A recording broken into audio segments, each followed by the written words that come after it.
But when you try to recall a really happy moment, it feels different, doesn't it? The details are softer, the feelings are less defined. The sound of shared laughter seems to fade much faster than that one sentence you wish you'd de-phrased differently. It's a strange thing our brains do, and it always gets me thinking.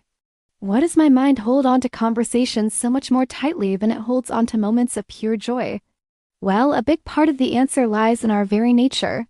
Humans are fundamentally social creatures. Our sense of belonging is tied to our safety, our opportunities, and even our identity. We're constantly asking ourselves, did I sound confident? Did I say too much? Did I miss something important?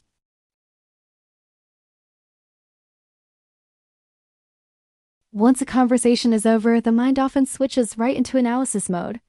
It starts scanning for any potential mistakes, awkward pauses, or unclear statements. This process can feel completely automatic, almost involuntary. Your brain just does it. It operates on the assumption that by analyzing these small, perceived errors, it can help you avoid future embarrassment or social missteps. This protective instinct is what keeps the conversation active and looping in your memory, long after it's ended. On the other hand, happy moments feel complete. Think about it, a delicious meal, a peaceful walk in nature, a deep shared laugh. It doesn't feel the same urgent need to replay it with the same intensity. Our minds have a natural tendency to revisit what feels unfinished or unresolved, rather than what feels whole and settled. Joy, in its essence, feels wonderfully complete. There's also a difference in how these experiences are structured. Conversations follow a clear sequence, sentence after sentence, question after answer. This linear structure makes them much easier for our minds to reconstruct and replay. It's like following a script. Emotions are inherently more diffuse and harder to pin down and replay in precise detail. You could say that words have hard edges, making them easy to grab onto, while feelings are softer and more fluid.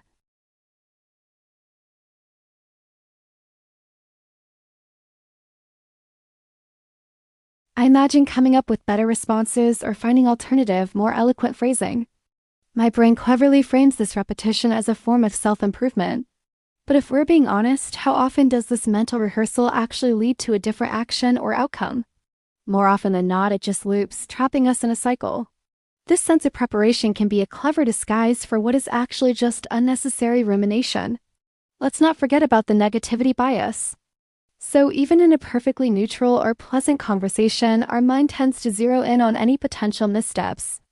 Happy moments, by contrast, don't trigger these same internal alert systems because they don't signal any form of risk or danger. Another huge reason we get stuck replaying conversations is simple. We worry that every word we said is being scrutinized. But the reality is, most people are far too busy being the main character in their own story. They're focused on their own performance, their own anxieties, and what they're going to say next. But because we can't see inside their minds, we overestimate the weight and impact our words actually carried. This brings us to a crucial point. Joy requires intentional attention. Unlike the automatic replay of conversations, happy moments often fade into the background unless we make a conscious effort to hold on to them. Without deliberate reflection and savoring, these positive experiences can pass by quietly, like ships in the night. We have to choose to give it our attention. So when we put it all together, it becomes clear. Your mind replays conversations more than happy moments because conversations are loaded with social stakes, unresolved details, and perceived risks. Your brain treats dialogue as something to be refined, analyzed, and protected against. Joy, on the other hand, feels complete and safe, so it doesn't demand the same level of mental review. Recognizing this pattern is the first step toward rebalancing our attention.